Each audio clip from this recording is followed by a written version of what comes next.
Paps, kung babiyahe kayo ng Baguio, talagang dapat kondisyon tsaka hindi kayo nagre-rely lang sa sliding clutch palagi. Tendency niyan, mag-overheat yung clutch ninyo. Ayan mga modelo. Doon pa nga sa likod. May Montero pang modelo doon sa likod eh. Paakyat kasi ito, sobrang tarik. Kaya talagang kung naka-automatic ka man, dapat hindi ka rin nagbababad sa transmission. Lagay mo sa neutral kung kinakailangan, kung medyo halimbawa stagnant kayo o hindi gumagalaw masyado. Kung manual ka naman, dapat hindi ka masyadong clutch driver. O hindi ka talaga clutch driver, wag mo masyadong laruin. Tansya-tansya lang ba, ganon. Ayan, mga bumigay. Ito ba ay ace na bago, puro modelo. Ito may isa pa uli. Ayun, good morning mga paps. Ngayon lang tayo nag-vlog natin, sobrang busy. At ngayon medyo mag-unwind naman tayo ng konti. Yun.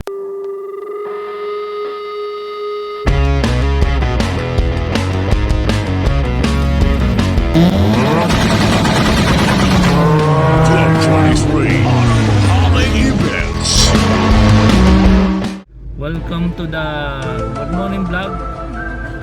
Oh, ito pa. Ayan pa po. Itong modelong Hyundai. Ito pa to? Altis. Ito Urban. Grabe no? Puro nag-overheat sila sa paakyat. It's either kasi malayo pinanggalingan din ito, tapos mainit syempre sa baba. Tapos pag biglang dito ka na paakyat dito sa Baguio, ito na kasi ultimate test ng sasakyan eh. Talagang wala na, may stress na sasakyan mo. Mag-overheat ka na talaga kung nag-traffic. Tapos para arangkada lang ng konti, yung iba hindi malaro yung clutch saka yung yung silinyador. So anong nangyayari, umaangil, nagka-clutch driver sila, so nagka-overheat yung clutch. So ang tendency pag gaganyan, palamigin mo lang. Pag nangamoy, palamigin mo lang naman 1 oras o 2 oras. Pag lumamig yan, kapit na uli yung clutch mo. Uy, bagong tayong building. Okay na ba? Right. Itong Hilux, ay High Ace, kumana rin. Malamang it's either parang manual to eh, feeling ko. Talagang hindi na kinaya. Ayan o. Today is October 19. Ayan. Amoy clutch. Oh, pati pumasok na sa aircon. Amoy clutch na talaga. Naamoy namin. Clutch na talaga. Nangamoy clutch. Nangamoy EBS na. Pag nangamoy EBS na, tigil mo na. Iparada mo na para hindi na mangamoy ng todot, masunog ng tuluyan yung inyong clutch. Ayan. So ito na. Mula kasi doon, patarik ng patarik. Talagang hihirapin yung sasakyan dito. Ultimate test ika nga. Galing ka sa init na biyahe, kung rat-rat ka pa mag-drive, tapos pagdating mo rito hindi mo inakala, talagang matarik na naman. Wala na, kahit rat-ratin mo hindi nakakayanin, basta na yung clutch mo bumigay. Alright, okay. So sana maayos yung sasakyan nila at nang hindi sila maantala yung pagbisita nila dito sa Baguio. Tayo naman bababa. Biyahe naman tayo sa mainit. Alright. Good morning vlog. Welcome to my guys. Ngayon lang online tayo gagawa ng ating video. Pero pasyal lang muna tayo mga paps. Alright. Okay. Biyahe tayo ng Pampanga paps. Gulay muna tayo. Bibili ng gulay si Neneng Tawad doon. Subong natin sa ating mga tropa doon. Mga paps, ngayon lang tayo nagkita ulit. Ito na nga pala yung ating Pajero. Ayan babiyahe natin. Hoping na hindi tayo masiraan. Natin. Dito tayo sa Rosario, La Union. Ganda ng R3 Alright. Grabe init ngayon mga paps, sobra. Try natin pumunta dun sa sa Pampanga, doon sa bilihan ng ng parang wholesale ng mga bilihan ng piyesa ng mga motorsiklo. Doon tayo pupunta ngayon, tapos mamamasyal na rin, gano'n. Alright. So samahan niyo kami mga paps. Lang muna tayo. Alright, ganda ng R3 talaga. Ayun, pasok tayo sa Rosario Tiplex. Ting tong. Ilan ang balance natin? 706. Okay. Ayos. Okay. Maganda na panahon. Kanina maaraw eh. Alright mga paps, tara na. Parinig kita sa mukha eh. Ciao muna tayo mga paps. Tayo ay makain. Coffee. Ang halin tapat no? No oras na ba? 1:31 pero magkakape. Naantok eh.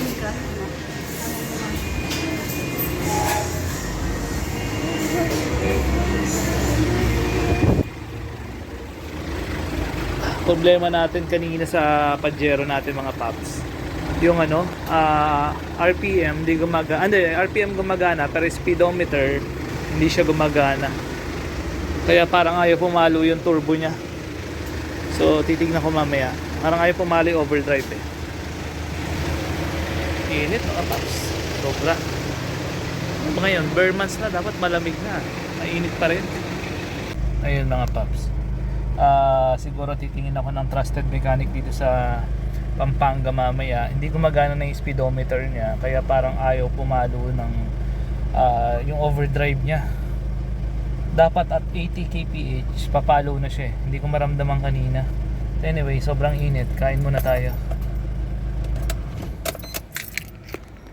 Yan mga paps, so hihinto siya no. Matagal-tagal. So imbes na naka-engage ka sa drive, lagay mo muna sa ano, lalagay muna natin sa neutral. Tapos nakaapak sa preno. Yan. Para hindi mag-overheat yung transmission natin. So matagal-tagal din yan no, kung naka-engage ka sa drive tapos naka-preno ka lang. O ngayon, si Sander na, ilagay mo ngayon sa drive uli. Yan. Tapos arangkada. So pag tansyado mong matagal na naman siya, ilagay lang natin sa neutral. Matagal na naman yung stop niya. Yung adventure doon, no? Dito. Oo. Ayan. Uy, babanggain mo ko. So white vehicle Up, to. wait. So ayan mga paps, kanina hirap mag-start nung pit stop tayo nung nag-stop tayo dun sa ano, sa petrol. Ngayon papakabit tayo ng Easy Trip. Ganun pala kabilis magkabit ng Easy Trip. So yun na Easy Trip natin. Alright, okay, pasok. Pwede naman pala sa loob eh. Eh, si Daddy hindi na marunong. Balik tayo dyan mga papi. Dito na tayo. Dito. Uy, mga karera. Okay, so alright.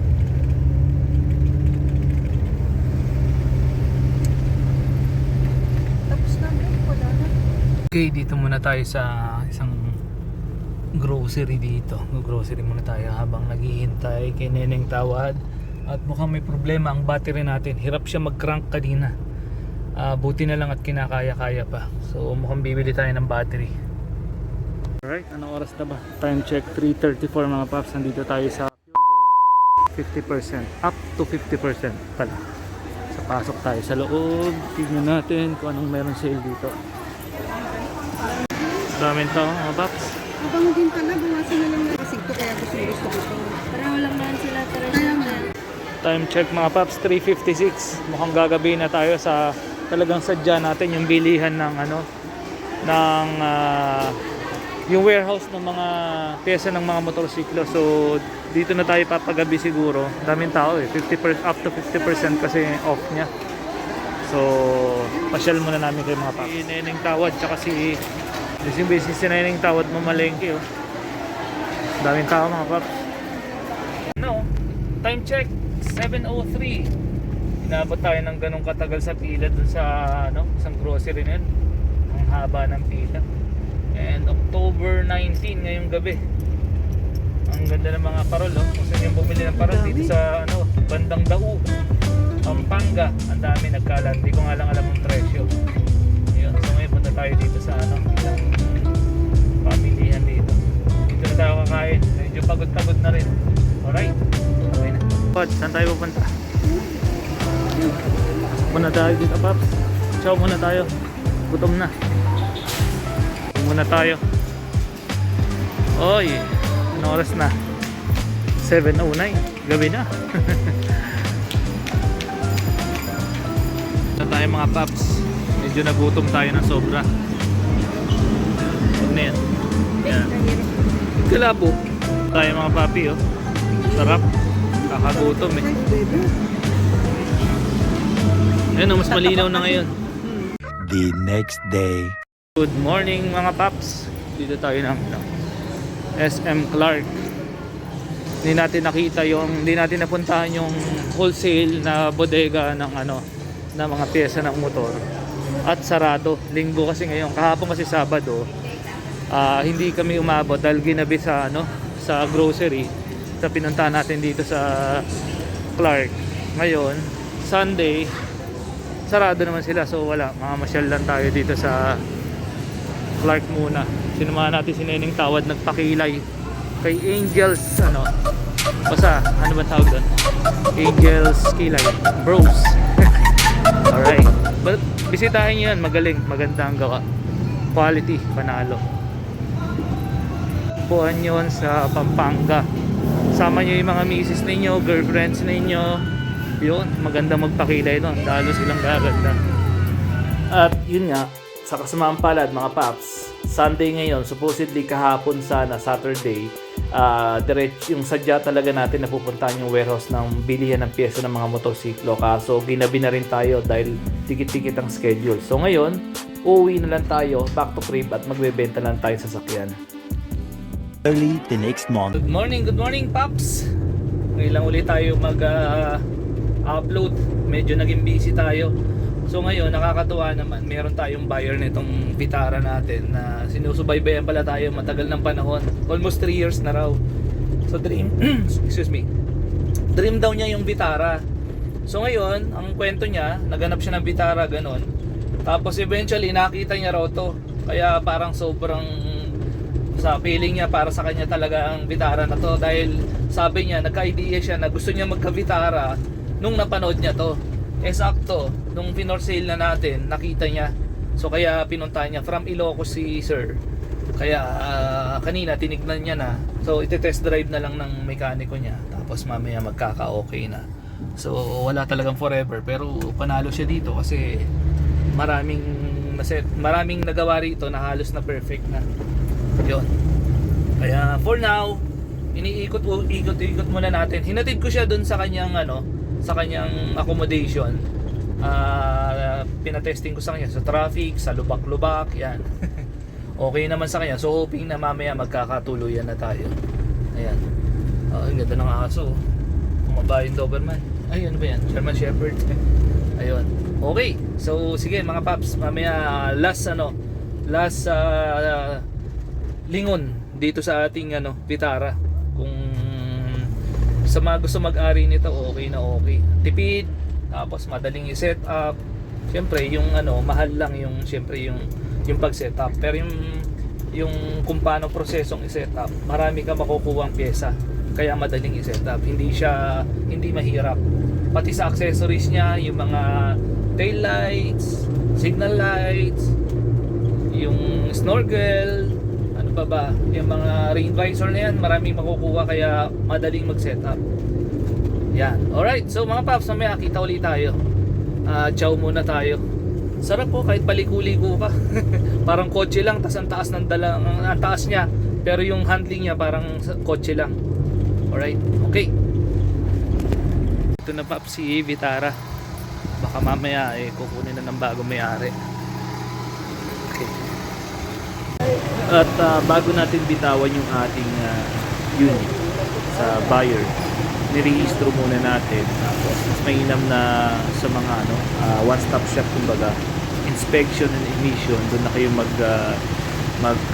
proseso pag magre-rehistro kayo para yung roadworthiness ng sasakyan nati-check talaga. And syempre, share nyo na to, may masisira at masisira. Pero yun hindi natin alam, pero as much as possible, gusto nating ayusin yung mga dapat ayusin sa mga sasakyan, especially kung binibenta natin. Ayaw natin magaya sa mga iba na nagbebenta ng sasakyan ng tawag palusot, kumbaga disgrace to the family, kasi maraming nasisira ng dahil sa kanila, na yung mga iba naman na talagang sumusunod kahit pa paano. Sumusunod or inaayos, pilit yung mga dapat ayusin na sira. So syempre, kapag inayos mo yung mga sira talaga, lalo especially mga major na sira, tumataas din yung value ng sasakyan. Pero yun nga, just make sure na kapag bibili kayo, magsama na lang kayo talaga ng mekaniko on the spot para ma-check na nila yung sasakyan na binibili ninyo para pag alis ninyo, walang sisihan. At least, chinek ng mekaniko nyo and para walang sisihan, yun nga, yung accessories na sinasabi nila. So, kailangan maging vigilant o yung due diligence kailangan natin i-practice pag bumibili ng second hand na sasakyan. Yung konting tip lang po para na sa ganun hindi tayo magaya o matulad dun sa isang nag-viral na binenta ng sasakyan na kawawa naman na hindi na naparepair at kakaalis lang daw nasira na kagad. Ayun. Okay, pero ulitin ko lang po mga paps, second hand na binibili natin, meron mga braking parts dyan. Kahit brand new may nangyayaring ganun. Kaya nga yung brand new nagbibigay sila ng warranty. Pag second hand naman, depende na sa usapan nyo yun. Tulad na ito sa buyer na from Apple. So nagsama siya ng mekaniko para i-check yung sasakyan niya. So talagang unli check para nang sa ganun mas okay yun para walang sisira. At least makita nila kung may sira, kung ano man makita nila dyan, ibawas na lang kung may sira. Tapos depende nga sa magiging usapan ng case magiging business. Palitan din natin yung battery as requested ng buyer. Pero bago pa tayo. Kailan lang tayo. Check nila. Very pagi ang ating daanan.